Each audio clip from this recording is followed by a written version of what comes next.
1 in every 7 of us live with a disability, making up the world's biggest minority group. Disability impacts everybody. The disability community is one of the only minority group that anybody can join at any point in their life. So why are disabled people twice as likely to be unemployed, underrepresented in media, and still facing widespread discrimination? You control how people see me. Talk to us and with us, not about us and for us. It's a huge problem, but there is a solution. We are the Valuable 500, and we are driving system change through the leaders of the most powerful force on the planet, business. Through our partnership with the Valuable 500, we have an incredible opportunity and responsibility to move the world forward for all. Because CEOs can do in days what governments can only hope to achieve in years. We've built a global collective of 500 CEOs and their companies who have committed to change for people with disabilities. The overall goal is very simply not leaving anybody behind. How are we working explicitly and specifically with disabled people? We represent 22 million employees in 41 countries across 64 industries, including the world's biggest brands. And when the Valuable 500 companies work together, the power of change multiplies through their employees, customers, supply chains, and beyond. There is power in collective action. Simple acts done multiples of times by hundreds of companies can and will change the way we do business. We are working to ensure disabled people get into work and are supported to rise and lead, have access to products and services, appear in front of and behind the camera. Hire other disabled people. You and whatever project you are working on will be better for having done so. Coda! We will gain direct insight from the disabled community. I do need help. Sometimes I'll put it on, but I always feel close in the first place. And gather disability data on a global scale. To use that data to spotlight the issue and drive change. With our CEOs leading through their personal connections and experience. All of us have a disability of some sort. I think we need to celebrate those differences. Together, we are building a world that includes everybody. So no matter who you are part of our story. We are the Valuable 500, and disability is our business. Disability is all of our business.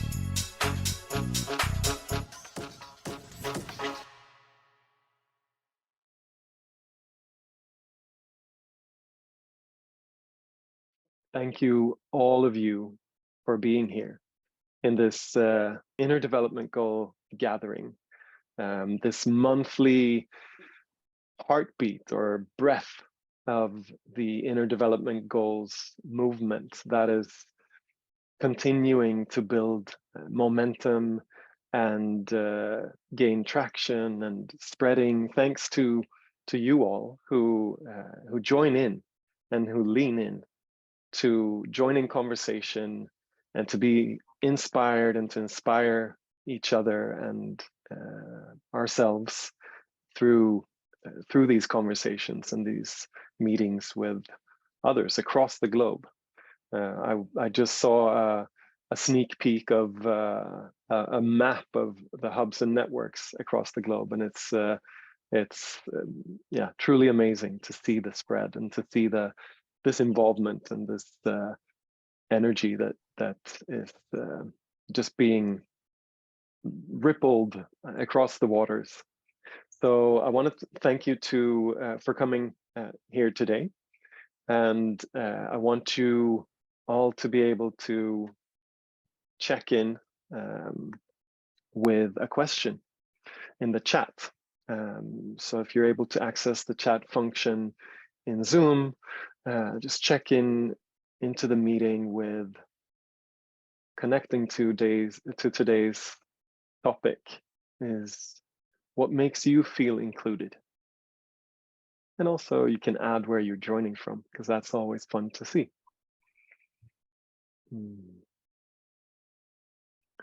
So just have a moment to type a short answer, what comes to the top of your mind, and also have a look, and I'll read out some of it, what the others are sharing. A friendly word, a warm welcome, feeling heard, being seen. Messages from the soul make me feel included. Good vibes, feeling appreciated and valued. Eye contact.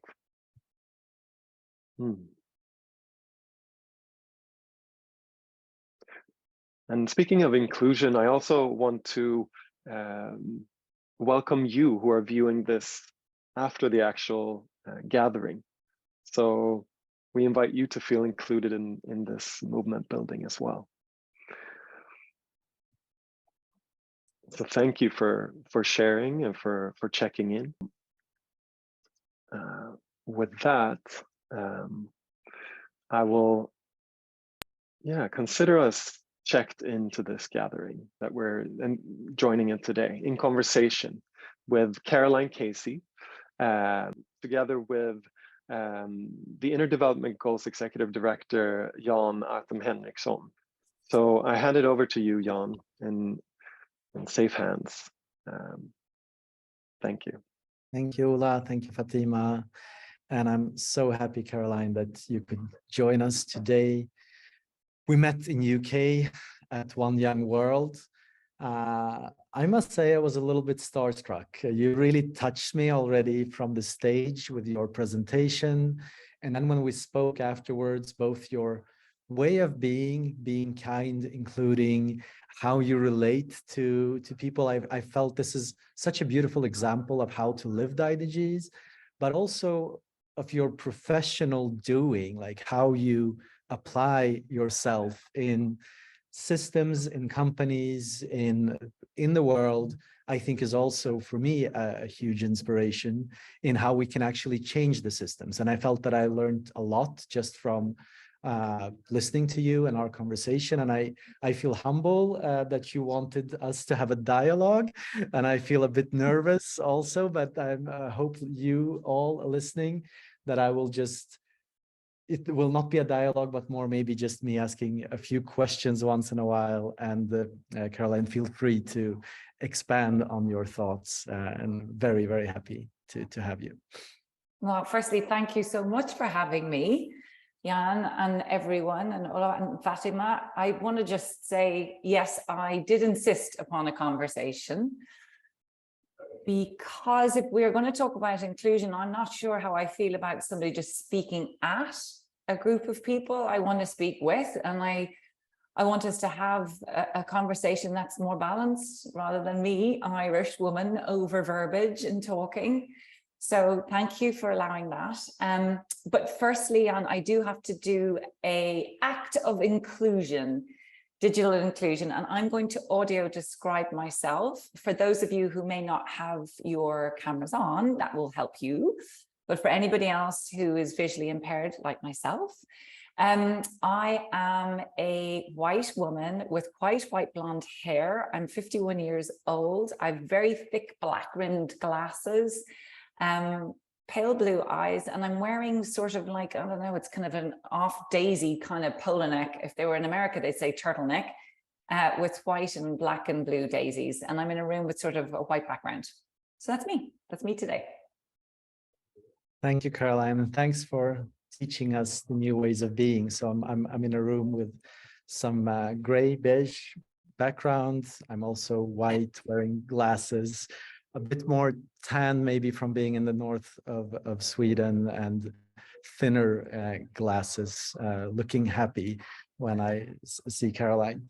So first of all, Caroline, I always want to start with the why. Like, why is this an important issue for you, and how did you get engaged? If you've put so much love into this area of work. Tell us a little bit about your why. Well, the why, there's the why for two things. One is, why do I want to be part of this conversation? is really important, because no matter what we do with ideas around system change, whether they're around the work that we do, which is around disability or inclusion, we can have all the greatest ideas. We can have all the greatest engineering of how system change can happen. But without the human beings who are part of that, being self-aware and being able to acquire or skill themselves up in the behaviors, it just doesn't change. Nothing changes.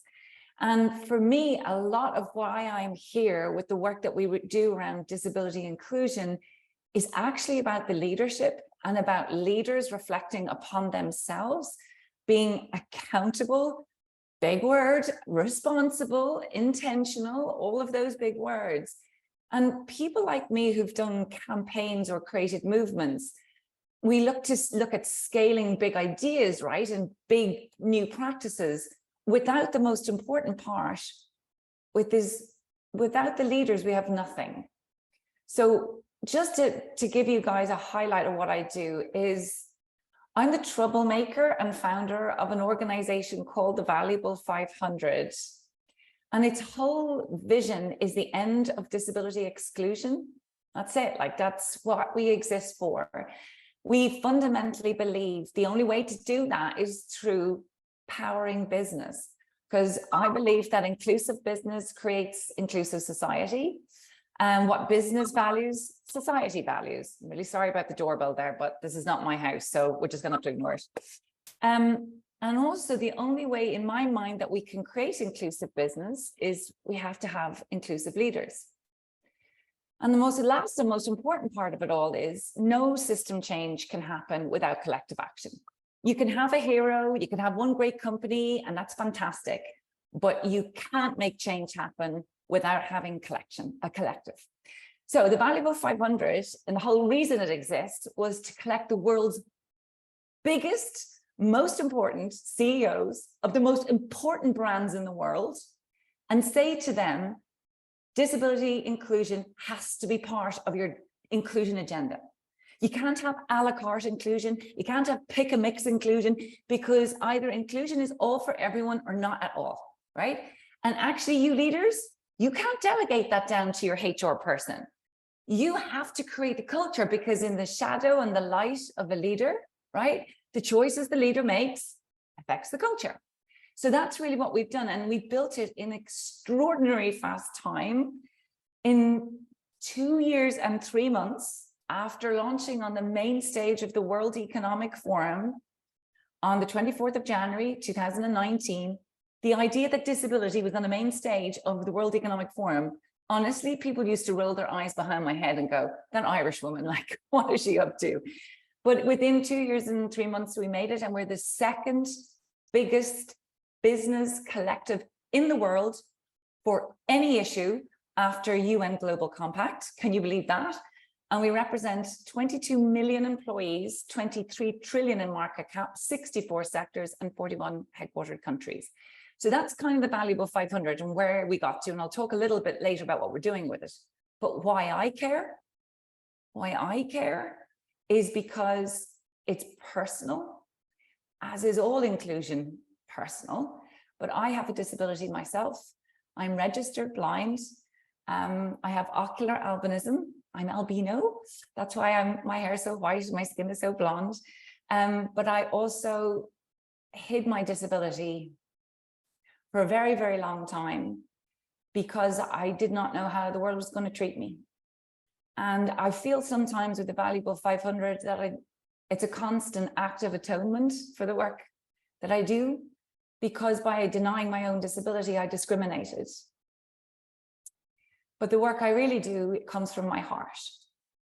I want everybody to belong equally, beautifully, wonderfully as themselves, to rock that beautiful difference that we have, and yet be respectful for the difference of a collective human beings on the planet, whether it's disability, whether it's LGBTQIA with a different color skin, a different faith, a different age, whether you're a mother or you're not a mother, menopause or not menopause, I'm menopausal, is your place and the ability to write your story and control the life and be determining about the life you want. Thank you, Caroline, for that deep and touching introduction. And I think we all feel when we belong to groups that are diverse, where we have included people, how incredibly free, and how we include parts of ourselves that we're not excluding ourselves. But before we get into the solution, could you, because the world is not including most, like the problem is quite big, and for me it was quite painful just to see and realize that. Could you speak a little bit to that? Like, how does it look like today? Well, I don't know how many of you are parents. I'm not lucky enough to be a biological mum, but I get to be a godchild for many, many children, actually. And I'm a stepmom, and I'm going to be a step granny at the end of September, which is amazing. I'm so excited for that. And the reason I say that is when we have young little ones in our life, you know, when they're little and they're just finding a way, often around between the ages of 5 and 7. And, you know, their personalities are starting to develop and how they come. And you see children really struggling just to find their way. And what we want to say to our children at that point is to say, you know, you're perfect just the way you are. Because it's true, right? Isn't it? Just we have an incredible ability to forget how beautifully unique everybody is and what it is that they can contribute to the world. And so we want to say, yes, you're perfect the way you are, but we know that that's not true. We know the world is not designed for that sentiment. And I find that heartbreaking. And it's not just around disability. It's how the structures of power exist in the world and how people can turn their back to something and say, that doesn't really affect me. But the greatest problem for me right now, the one that actually hurts me, like genuinely hurts me, is two things. One is the label wars that are happening at the moment. Very much with the Valuable 500, we've tried to unpick this, is when we have categorized our humanity into gender, LGBTQIA, disability, age, race, religion. And what happens in the corporate world, sections of our humanity are prioritized at certain points, right? Which is divisive. But that's happening in our world. And can't you feel it at the moment? When the yearning to belong, I mean, when we heard it and when we started today, what makes us feel like welcome or belonged or included? To be seen, to be heard, for people to make space, for us not to have to fit in, not to be judged. But the problem at the moment is it feels like it's the inclusion Olympics going on, right? You know, and this scarcity model, if I give to them, I take away from myself. And inclusion can't happen if we have this idea. Inclusion is hard. It's very difficult. It requires us to share, maybe to give up. None of us find that easy. And I think that's what really I'm scared of most is that's what's happening. And I see it in business and we see it in society and we see it, this idea to jump on the bandwagon and shame people so fast and so furiously, rather than saying, hold on, whoa, hold on now. Did they mean that? Was their intention good? And these sort of moments of vitriol or keyboard warrior, this stuff is actually what generates anger and separateness. And that really worries me. But something else that really worries me, and I'm sorry, I sound quite emotional because something happened only yesterday, is that people are suspicious of humans trying to do good stuff. And I don't know, do any of you feel that? But you can feel it. It's kind of like underneath the belly of everything at the moment. You know, when people are really trying to do good stuff, just trying, that doesn't mean that they are going to get it right. It doesn't mean they're going to be perfect. But when you're trying to make really big system change happen, you have to go piece by piece by piece. You have to know that you're going to get it wrong. You need to take responsibility for it. But when somebody comes in and blindsides you, suspicious without all the facts and just wants to take organizations down. And often I find these are people who have never maybe built a movement or tried to build a movement or tried to mortgage a house or given up a job. And sometimes you're saying, why are you so angry? Why are you shouting from the sidelines and not down? And is it Brené Brown that says, you know, the quote from, I think it was Roosevelt, I'm sorry if I'm wrong, that is like, you know, I've no interest in what you've got to say in the sidelines unless you're in the middle, in the arena, eating the mud. So, yeah, I think there may be three of the kind of feelings that I have, and it's sometimes very lonely. And so what I want to acknowledge, and the reason I wanted to be part of this conversation, is I hope you'll allow me be part of this movement, because what I think all of you are channeling together, and when you see that map of all of the gatherings that you have around the world, what we're trying to do is join our dots, right? We're trying to join the dots in a way of saying, look, we have to have different behavioral skills. The leadership of today is totally different to what was yesterday, that we're all responsible. It's not just the people at the top, but we are all responsible for that. We all need to do our work. We all need to learn self-acceptance before we start pointing fingers. And it's actually quite lonely, these journeys around making movements. So yeah, anyway, I think I feel like I've talked too much there, but that's yeah. No, it's beautiful, Caroline. I think you're pointing to a subject that is vulnerable, and it's a lot of emotions, and I think sometimes people want to do something different but don't know how, and at the same time, yeah, also being suspicious, maybe projecting it towards others. And I mean, inclusion is one of the IDGs, but in order to get there, there are so many of these skills we need to live. But before we get to those more specific questions, maybe tell us a little bit more about, like, how have you been changing the system? How has you been working with the Valuable 500? And maybe a few good examples also of, like, how can change actually be possible when you don't feel that resistance or that challenge. Well, I mean, I'm known to quote 3 or 4 things because they really still resonate inside me all the time. But it's Rumi's quote that I feel maybe best captures where I am at the moment and the work that we're about to do, which is enables greater courage. Because all of this work requires courage, you know, it's and that's from heart. I mean, I think I'm often described as somebody who comes from her heart, which can maybe be a good, bad thing. I'm also very emotional, and I don't apologize for that, because it's the fire within me and it's what matters. And I just have to constantly ensure that with the work we do is this beautiful intersection between head and heart. So if you want to make really good change happen, you can't have only one or the other. It needs to be both. And my personality type, whether if you look at astrology, I'm a Libran, so I'm constantly looking for balance. I never get it. But actually the way I am in the world is I extend to highly creative and then love detail. It's very odd. So change for me, system change, happens at that beautiful sweet spot, that intersection, so difficult to do. And the reason I know that about myself is because I've actually done an awful lot of work on myself over the last few years.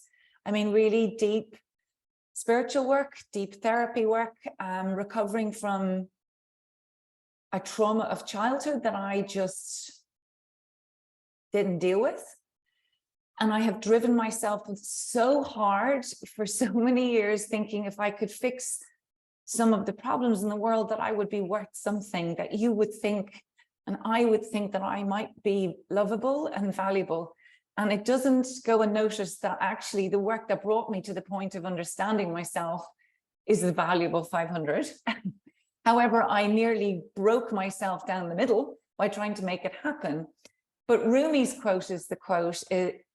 He was known to say, it's a clever man who thought they could change the world, and it's a wise man who changes themselves.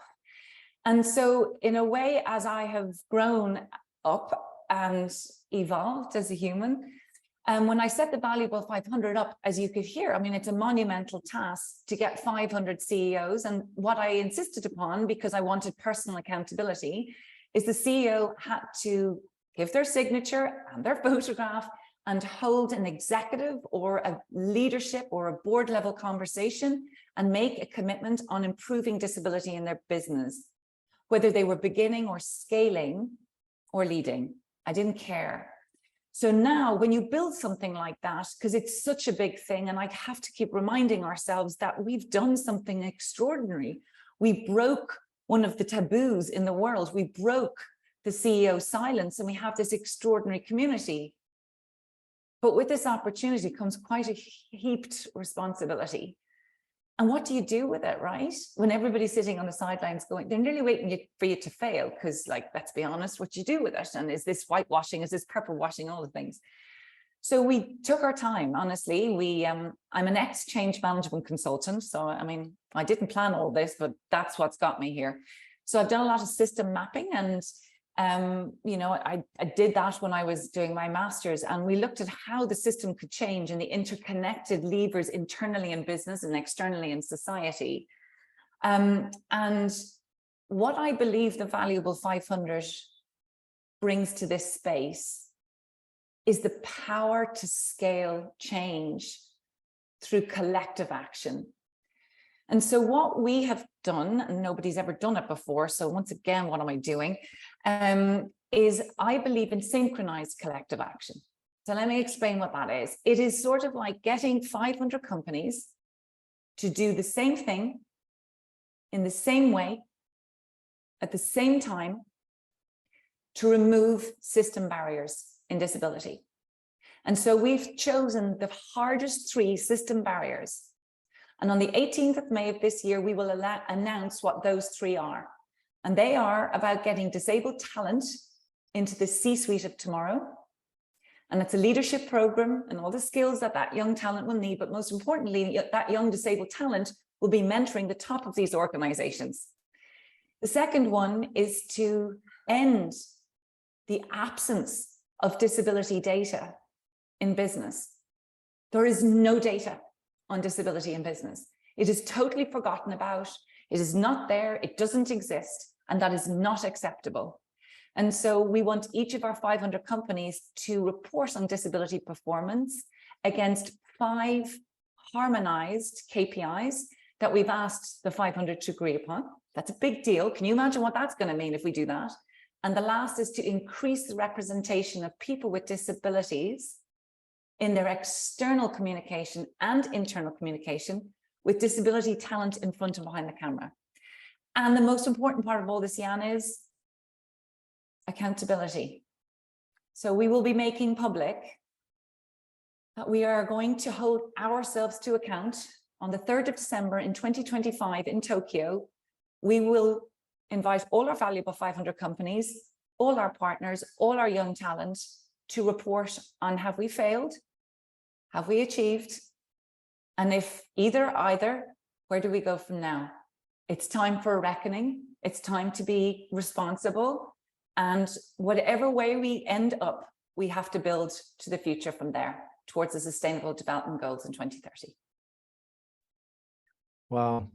I mean, it's so courageous. Like, I also seeing it from the IDG lens there, it starts with this being, but then I hear how you map the system. You really looked closely into the thinking with the leveraging points. Of course, building the relationships, I guess, is a big thing with the CEOs and with the people in power who can actually do this change, getting them to collaborate in synchrony to this action and to do this, and also hold yourself accountable to say, hey, tell us, are we doing right? Are we failing? How are we doing it? And having a courageous goal. It sounds very intriguing, and I'm so happy that we can be part of this journey and contribute and hopefully help to make this a success. Could you share? One thing I want to say is we have a very different model, and I think we're not a network. We're not a membership structure. I don't ask the companies to pay for being part of our partnership because I don't want them to pay away their guilt. I want them to use that money and to invest it in becoming better, to work with the consultants, to work with the leadership organization. So we're not taking money off anybody else's plate. And that's really, really important. And I also believe if we are not having a partnership model, so we, the Valuable 500, don't owe any company anything. You are in partnership with us. We are symbiotically reliant upon each other. So if one company fails, we all fail. So if you let yourself down, you let all of us down. And it's to try and understand that collective intention, it has to be intentional. So if you do one small thing well, then we can do so much more together. Small acts multiplied hundreds of times can make change if you do it with intentional honesty. And so I think that's quite an unusual approach. And I was criticized about it going, well, why? Like, the business needs to put, their money where their mouth is. And I'm like, yes, they do, but not because of us. I want them to put their money where their mouth is, to the best people out there. I'm not going to be another consultant. You don't need another consultant. And it would be easy for me to be a consultant, but we don't need to. It was hard for me to remortgage the house and chase the grant funding that you have to do, but it was the right thing to do. Beautiful. Yeah, and difficult, of course, also. Yes. And Carol, could you share maybe a few good examples of companies or leaders who have done the work already that you have seen succeed, and maybe also a few mistakes that you see that people are doing when they get into this journey? Okay, the first one is my favorite story of all. It was at the very beginning when we launched the Valuable 500 in Davos. It was Peter Grauer, and he is the chair of Bloomberg. And he's a man who is probably coming to the end of his career. So with that comes courage, right? And bravery, because you don't care so much what other people think. Oh my God, what would we do if we weren't frightened of what people would think, or if we can protect our role? What would we really, really do? And that's the really scary thing. We probably do so much more if it weren't so worried about what was going to happen to us and our positions and our roles and what people would think. But anyway, he's kind of sat on the main stage and he turned around and he goes, so I'm very proud about what we've done around A, B, and C. But I really am proud about what we've done around disability inclusion. Actually, I don't think we've done enough, and I don't even know what to do. Boom. The best act of leadership I have seen in a long time. I don't know. I admit I don't know, and I need help. Thank you. So that was a personal leadership story. That remains one of my favorites. But companies that we know are doing a great thing. So for example, Salesforce, when it joined the Valuable 500, one of the things that I loved is it put a person in position in the organization, a chief accessibility officer. And that chief accessibility officer was not hidden somewhere way down in the business, was right at the top of the organization and reported directly in to the chief financial officer. And to me, that's leadership. You need to have positions that will be accountable with budgets behind it, right? So that's a very big one. Another company did something like, for example, Unilever are increasing their headcount of people with disabilities by 5%. That's another extraordinarily big one. Now let's go just to the small ones. The small ones, which may not sound big at all, but they are.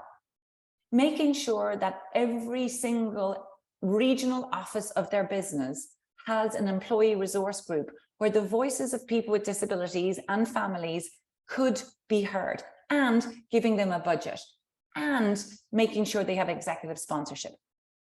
Now let's look at the other one. What about the issue of accessibility? Do you know that our FTSE 100 companies, this terrifies me, a third of them are still not accessible. This isn't even a disability thing. They are actually keeping consumers and human beings away from their business. And they don't think that it's anything that they need to regard.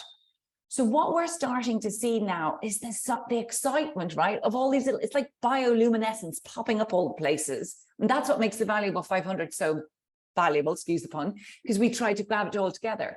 So when you start seeing things like companies insisting that every single Instagram post or every single Twitter post has alt text on it, which is alternative description for images, might not sound a lot to you, but it does mean a lot, right? When we start hearing that companies are putting chief accessibility officers in, only 6 of our companies have chief accessibility officers. Seriously? Only 100 of our companies are reporting on disability performance. So when we're seeing the last 2 years, when they're starting to be systemic about it and strategic about it, that's what it is. It doesn't matter what you do. What it does matter is if you do nothing at all. I don't expect you not to know what to do, but we do expect you to say, I don't know, and let's try. And that's the piece about responsibility and measurement and positioning. And the biggest thing of all that we have seen, it was in Nielsen, which is it's a big research company. One of the things that I can say, never underestimate the power of storytelling, never, is they, as like Ethos did, released a whole campaign on human beings and storytelling about their experience with disability. And you know what's so powerful? When it's the CEOs or the C-suite that start to do that, like, you have no idea the transformational change. It's only the beginning, but it gives permission. So some of those are the big ones that we're seeing. So it can be, as I say, head or heart. Thank you, Caroline. And of course, the biggest mistake is not doing anything, as you said, but also what are some of the other ways in which you see that companies maybe want and have good intentions, but are falling short? Well, it's one of the biggest things is, and this post that happened yesterday against a few of our organizations in the field, this post was very much against the business world are baddies. Baddies, all baddies. And partly, I don't defend any of this. I don't respond to it. I don't engage in it. And it was several companies. It wasn't just our own. If the business community is always going to have the villain hat, we are never going to be able to get the sustainable change we want. And it is incumbent upon us to help business to be better and hold them to account. Because we can sit and shout and scream about how shitty business are from the outside, throwing sticks and stones. But if we do not help them, then disabled people will remain the most excluded group in the world. And it's not just about disability. It's not enough to keep staring at the problem and admiring the problem and not come up with solutions. And so this is a really important part of all of the work we do. We have to make people part of the solution with us. Collaboration, radical collaboration. It's hard. It's really hard, but you can't make people become villains. It won't work. And business certainly can't be. No, thank you. And I think we really share that perspective, Caroline, like with the IDGs, that like we need to work with the companies, with the organizations and with the leaders and lift the positive examples and through that create change. But for going back to the leaders, like what you already showed that like one of the traits is maybe like being able to say that you don't know and that you're not sure about how to go about. But if you look at the IDG framework, like what are some of the traits or on your journey? You said you've done a lot of personal work also, like what helps to really be courageous and set new structures in place and dare to change things? Like what do you think is needed? How do we need to grow? So I mean, one of the things I just love about when I look at what you're talking about, it's really down to personal responsibility for me. Anyway, I see that is we need to be responsible for our own development and our growth. And the most important thing I can say, self-knowing, self-acceptance, and particularly in the field that I work in, you cannot be inclusive of other human beings if you genuinely are not inclusive of yourself.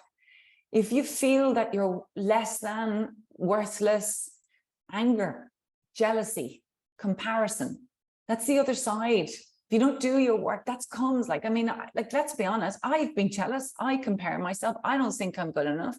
So the biggest piece of work that I've ever had to do is really work on myself and go into those places where you look at the icky side of yourself and go, oh, I really don't like that I'm that. And to accept the shadow and the light of who I am, you know, and it's a really hard thing. You know, I don't I'm not one of these people who believe I don't have regrets. I do have regrets, and good for me I have regrets, because that means I can be a better human being and learn from it, right? So that's one of my big things. The second one is around self-compassion. Is a huge part. You can't be compassionate to others if you're not compassionate to yourself. You think you can, right? You think you can, but I'm a recovering people pleaser. So, right, you think you can, but you're kind of doing it for some really weird reverse psychology. So, you know, that's kind of a bit weird. You can't be a leader if you don't know what motivates you. So whatever. The third one, I think, from me is you are never defined by anything. And I mean this so important, like, no, you can't hold on to one definition of yourself, or one moment, or one failure, or one success, or one role, because if you define yourself by anything, you don't allow yourself to grow and to stretch. And that's the glory of being a human, I hope, is to move through it. The other one is, for me, is I don't think we listen and hear. And I don't know, could somebody tell me what the difference between listening and hearing is, but are we really hearing? Because a lot of the time we don't really want to hear, right? We really don't. And there's no way we're going to collaborate with each other if we don't know when to stop talking, says I, who's doing a lot of talking right now. If we don't, you know, to stop talking, make space for other human beings and hear. And it's often very difficult to hear. The other piece is I really feel very strongly about how we work around failure together. And I think I've talked about that, so I don't kind of want to re-go there. But, you know, Leonard Cohen, another great hero of mine, he would say, forget your perfect offering. It's the cracks where the light gets in. And for me, through those awful moments of grief and of pain and of failure is when actually the extraordinary pieces come, if we are truly intentional about making that happen. And what I'm seeing in a lot of our CEOs now is their willingness to be a human. And Paul Pullman, who's my chairman, he would say, you have no business being a CEO now if you're not willing to bring your humanity with you all the way in every aspect of what you do. And it is not enough. And there is a war with the shareholders. I see it. You know, Alan Yoke just stepped down from Unilever, because who cares what mayonnaise stands for? I care. We all care. You know, it has to have a meaning. And I, like, Paul, for me, is one of those leaders who would simply say, you've no business being a leader if you're not going to bring your humanity with you. Thank you, Caroline. So how to round this up? We're going to go into breakouts and reflect deeper. But maybe the last question is, we have a lot of partner organizations and some CEOs and founders also working with IDGs. And I think, at least when I listened to you, I got touched, and I also felt, oh my God, I'm not doing enough. I would like to do more and better, both in regard inwards and outwards. How do you start? Like, what is the best way of putting it in motion? If this is new to you, if you feel like, okay, I haven't been enough in this world to navigate, how do I start? My gosh, that's a very big question, isn't it?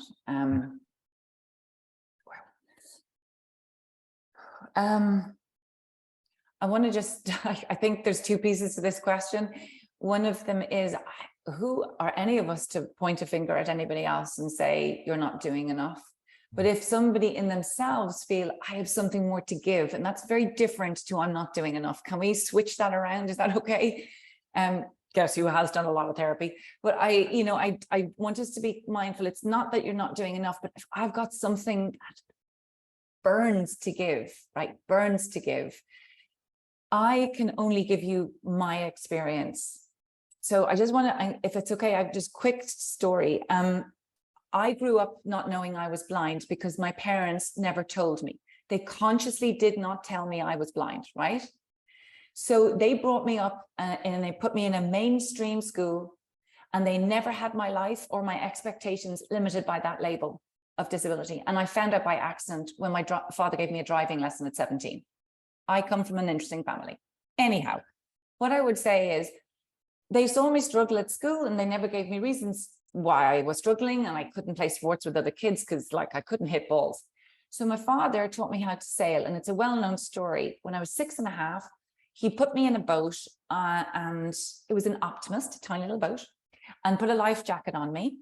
It was 6.5, and he put me in the boat. But before he dragged me away from the shore, he said, "Close your eyes." Sorry, my dad's dead, so this story always gets me. And feel the wind and the sun in your face. And then he dragged out my little boat into the lake, and he went round and round in a motorboat. And then he let my little boat go, and he said, "Sail home." Now, the hilarious part of this is I couldn't sail, and I couldn't see, but I didn't know I couldn't see. And I was like, what? Like, where am I going? And my mum and him were having huge arguments about this. And she was shouting and screaming on the shore, and he wasn't giving me any help because he was trying to let me understand how to do things. And he said, "I now want you to close your eyes and compare where you were with the sun and the wind. What's the difference now to what the wind and the sun was when you're on the shore? Now feel your way home." And I got the paddle. I didn't sail home. I listened to my mum shouting and screaming, and I paddled off near the sound. But anyway, it's a very long story to say we have so much more power inside ourselves. But your voice, your inner voice, your instinct, your intuition is the greatest light and gift you have. And if you want to give, if you give yourself time to listen to yourself, you'll find your way home. It's when you listen to other people and other people's versions of who you can be is when you will fall short of the extraordinary human you are. Thank you, Caroline. Thank you for that story. We're going to come back to you with some questions, but we always try to do a breakout to also reflect and integrate. And I think Ola is going to lead us through that. Wow. Yes, thank you. Thank you for all your sharing. And I think what you just now shared is perhaps the key transition to the breakouts. This notion of sensing our way into orienting where we are and where we need to go. I do have some questions or prompts for us. We'll be going into breakouts for about 15 minutes. But the questions that we came up with here is, what is most salient or relevant in your context to make significant headway on disability inclusion? What are the most urgent questions that come up for you on this topic? And what skills and qualities do you see as crucial to develop within different sectors to enable this change? And I'd add to this pre-written list, what's alive in you right now, and just from hearing Caroline share, where are you at in this journey, and where do you need to orient yourself in relation to responsibilities or opportunities that you have around you. So it's a big ask, but just see what comes alive in the group when sharing with each other. All right, enjoy your sharings and conversations. Welcome back to all. I hope you've had some fruitful conversations and just some exchange, and really just this opportunity is something that we try to stick to, just to really get this opportunity to interact with each other. We have now a chance to both to partly harvest some of what was shared in the main room, but also take this opportunity to continue the conversation with Caroline. So yeah, I open the floor to anyone who wants to ask or bring something up that you had in your conversations.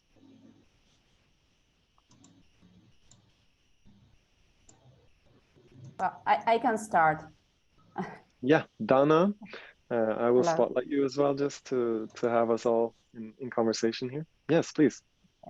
Well, hello, I'm Dana. I'm from Buenos Aires. And Caroline, thank you very much for sharing your story. It's very, very emotional. In our group, we were 3 and we couldn't run all through the 3 questions because we started talking and getting to know each other.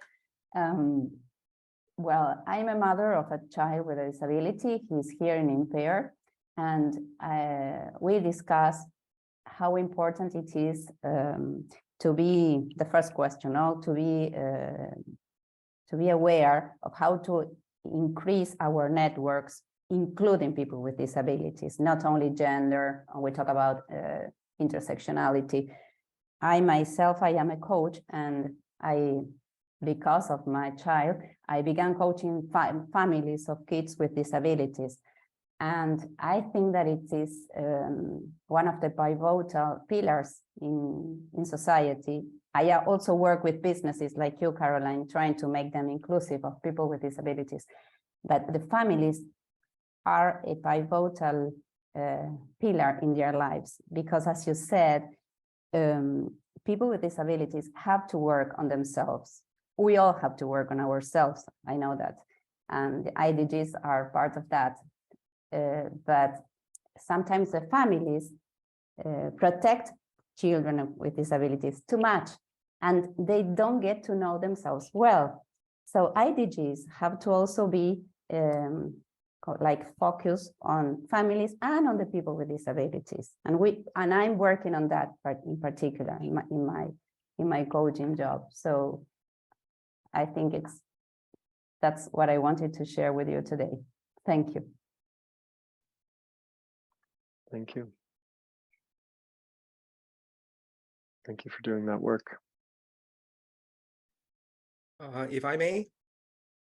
Sorry, I just wanted to honor the silence just for one moment more, and perhaps ask Caroline, is there something that comes to you as reaction to that, the relationship with family and those around? I'm finding it very hard not to be equally as emotional. I think you could feel me struggling as well. Firstly, thank you, or isn't that thank you in sign language? Thank you. You're so right. There is a quote, I think it was attributed to George Bush, which seems tricky, but the soft bigotry of low expectation. And I think that's maybe what you might be speaking to with families, is that in some ways, when parents have a child with a disability, or certainly, years back, they would look at the world and see that it's not easy. And so thinking they're doing the right thing, they would wrap their babies in cotton wool, and their babies wouldn't get a chance to find out who they were. And I am not a biological mum, as I said, so I don't have any right to tell anybody how to be a parent, because I don't. But I'm astounded by the fact that my parents, when my story came out in TED, that my parents were hugely criticized.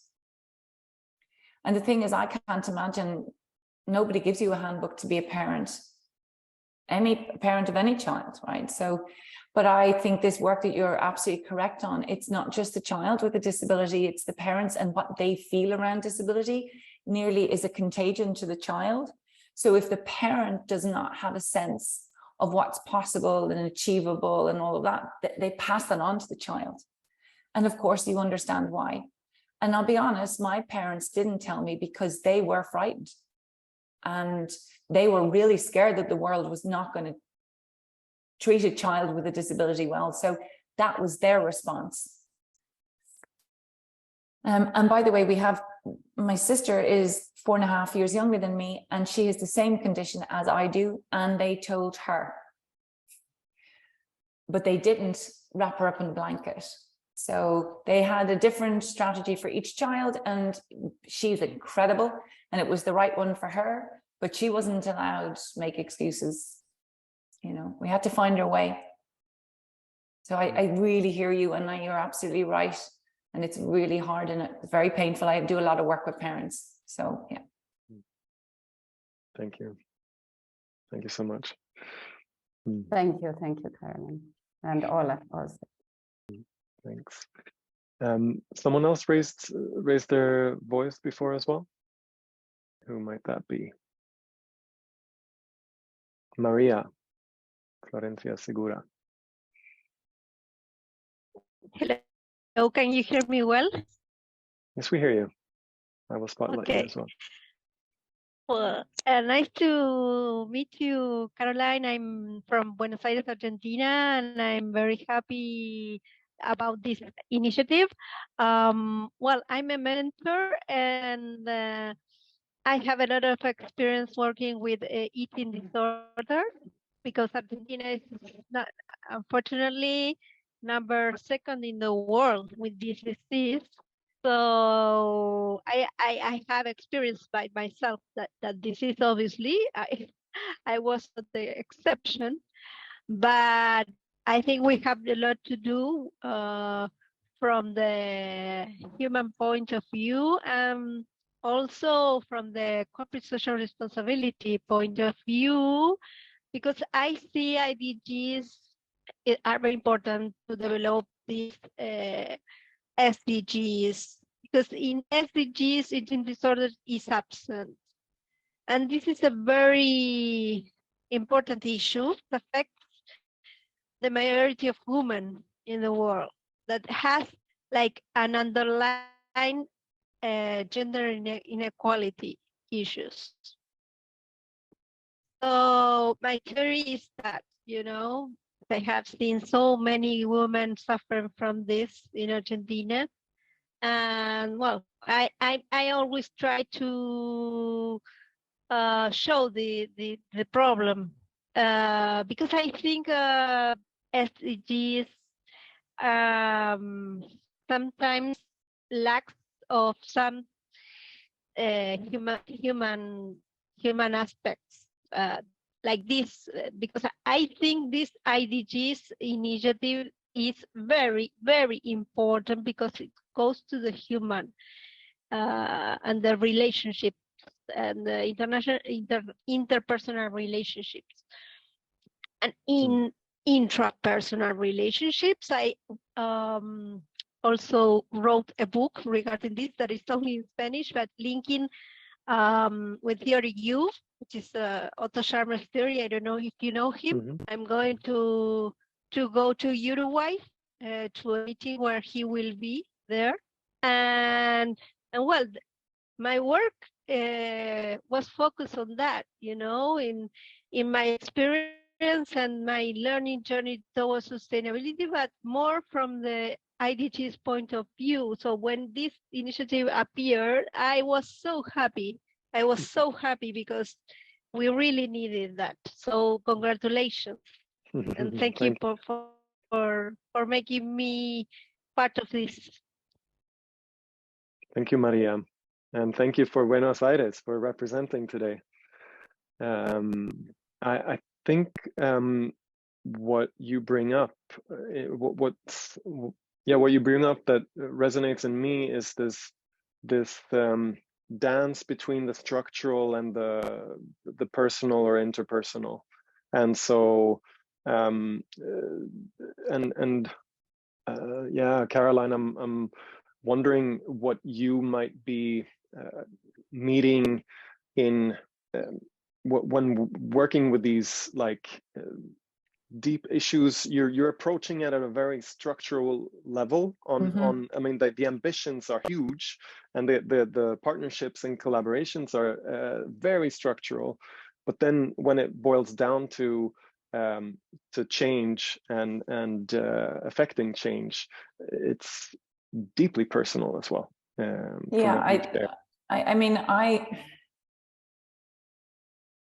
If you look at the logo of the Valuable 500,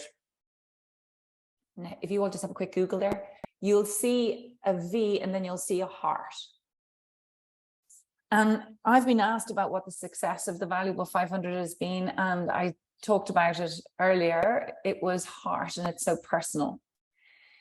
And you've just been speaking about eating or disordered eating. Isn't that the new way they're describing it now? I come from a family of disordered eating, 3 of my family members. And my mum is a recovered alcoholic of 34 years. And we don't talk about addiction or eating disorders or disordered eating. We do talk about it, I think, sometimes this is an awful thing to say, but in an Instagrammy way. When we talk about disordered eating, we're not really looking about what this is and the impact it has on family and on human beings. And it's actually a very important part of these conversations that we are having as humans. And just to say, when we speak about the definition of disability, all of this fits underneath that. It's very important to be recognizing what people's lived experiences are, and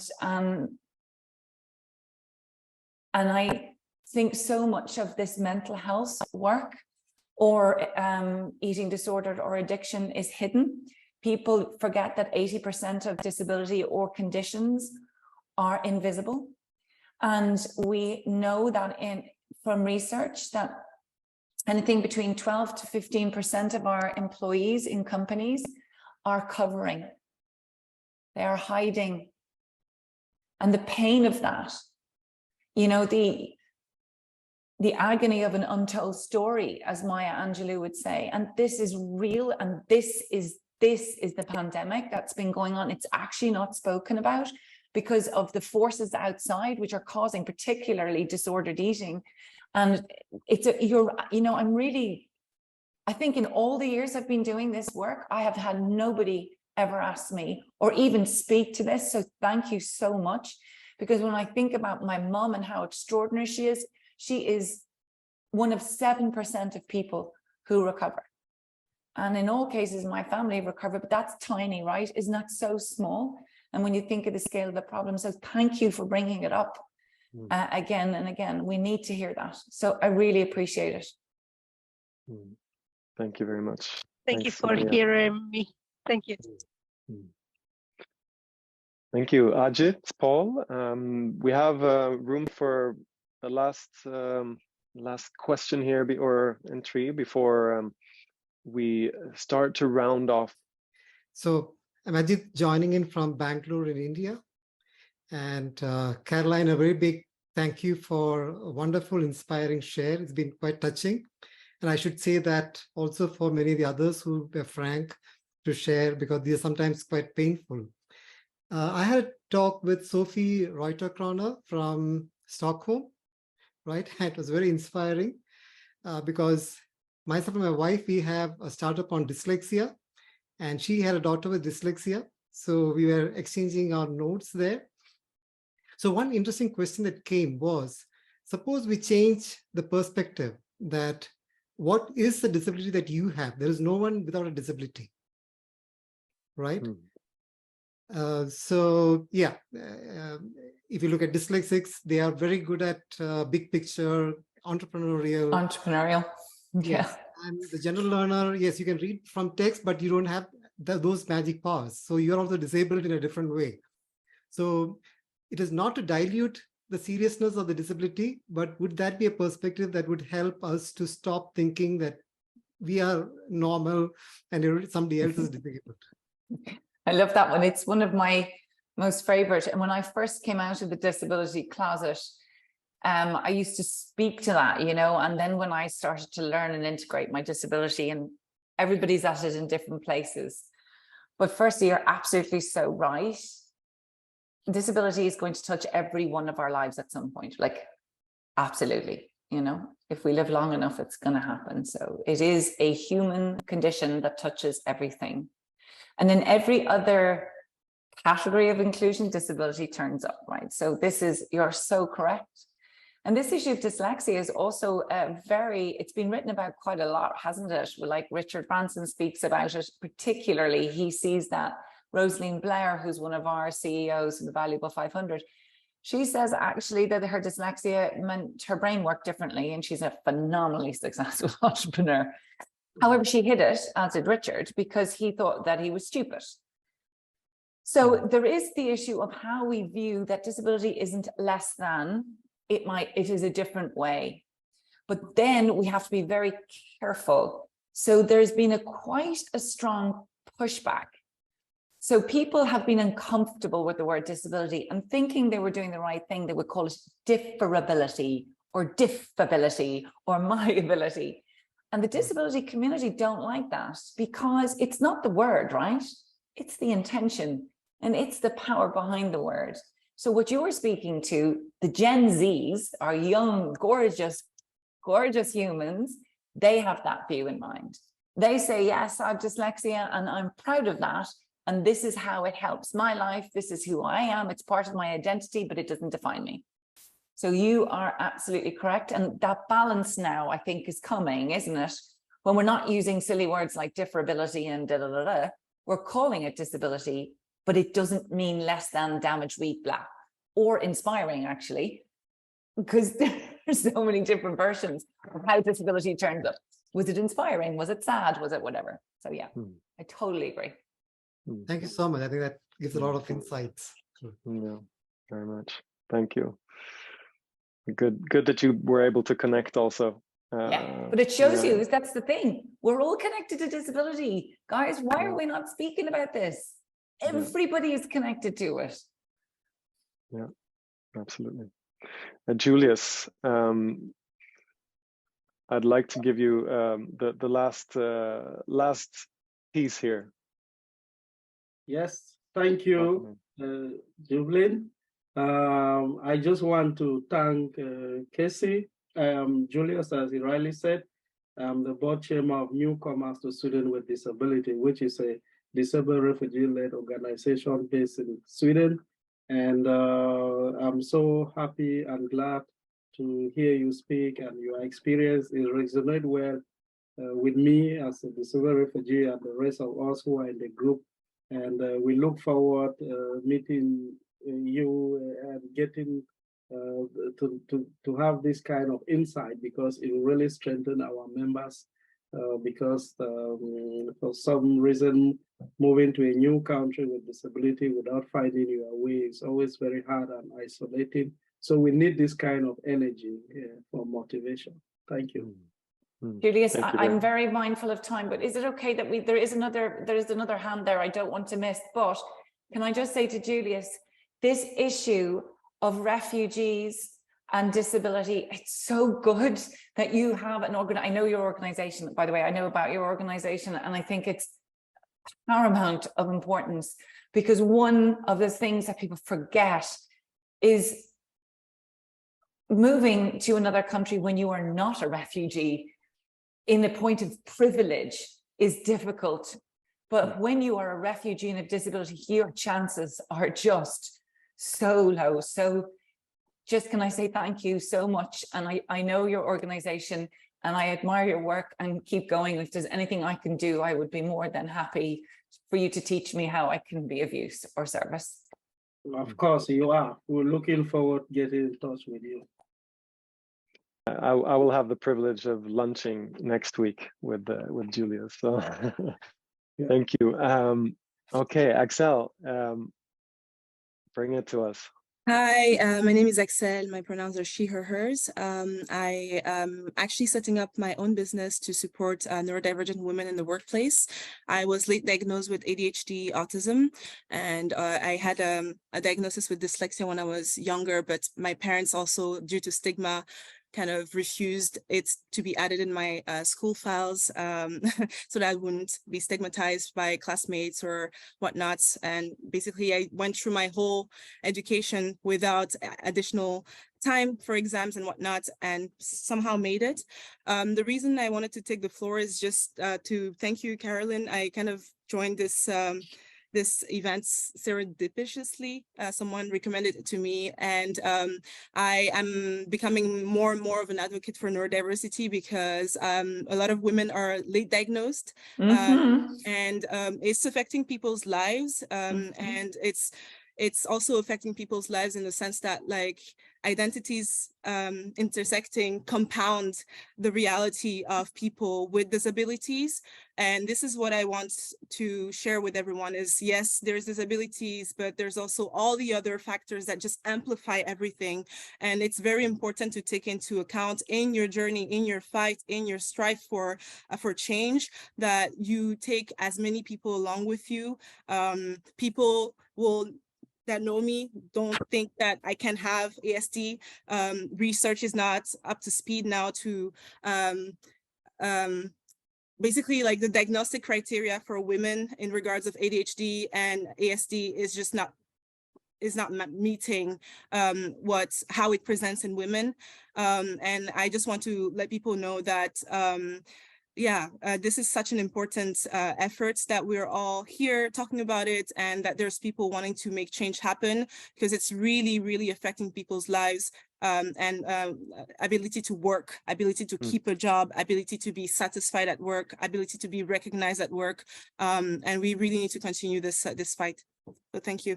Can I just say yes, yes, yes, lady, yes.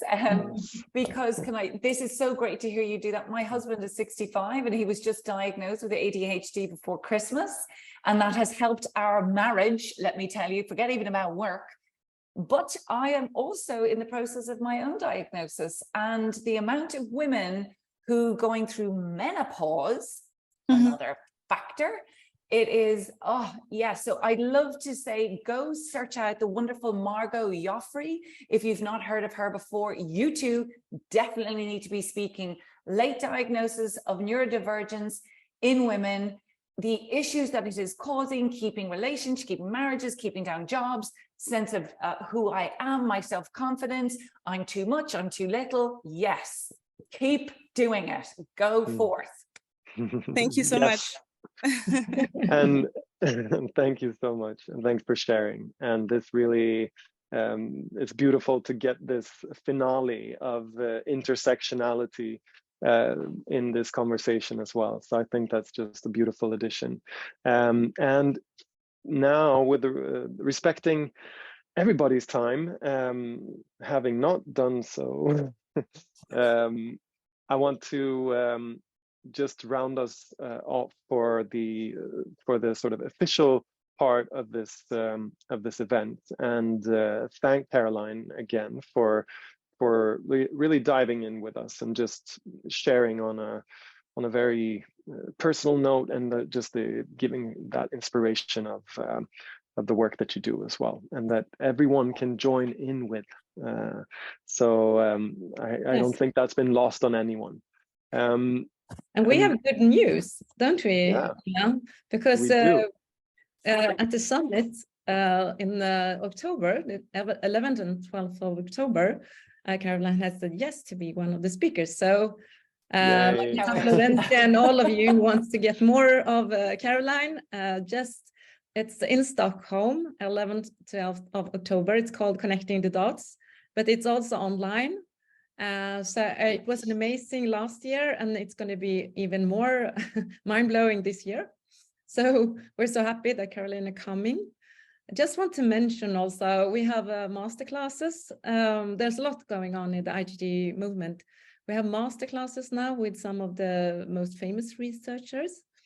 Next week is Peter Senge, and then in September we're going to have René Lertzman and Dan Siegel in October, just before the summit. We have just a question: if there are researchers or academic institutions here, Ola is going to add a link to how you can join our research movement. Just put that Fatima into the chat actually, and Frederick here. Oh yeah, there you are. So there's a PDF there I put, Yes, so please welcome. And Ola, what is happening on the next gathering? So the next month, in April, we'll have a conversation with some really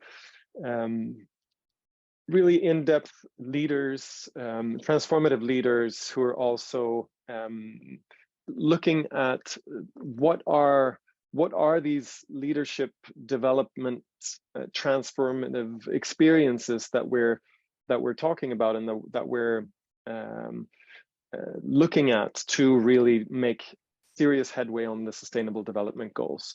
So people with experience from the UN system and various organizations working on doing the work of leadership, transformative leadership, and learning journeys. I'll share the link with you in the chat as well, and you'll be getting that in the follow-up email. That is, and we also have more experimental Latin American sessions for all you in Buenos Aires and elsewhere, in the Latin Americans. In Colombia, the Bogota hub will be sharing an organizational case scenario where the IDGs were also put to test in leadership. So that's some of the things that are coming up. And with that, we will also have our sort of, this is our tradition, our emerging tradition of saying thank yous and goodbyes to everyone. You can do that by just putting gallery view and turning on your microphone and saying thanks and goodbye in your own language. Спасибо и до свидания. Hasta luego. Thank you. Bye. Bye. Hasta luego.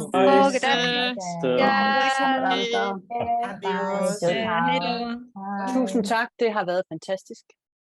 Tackar så jättemycket.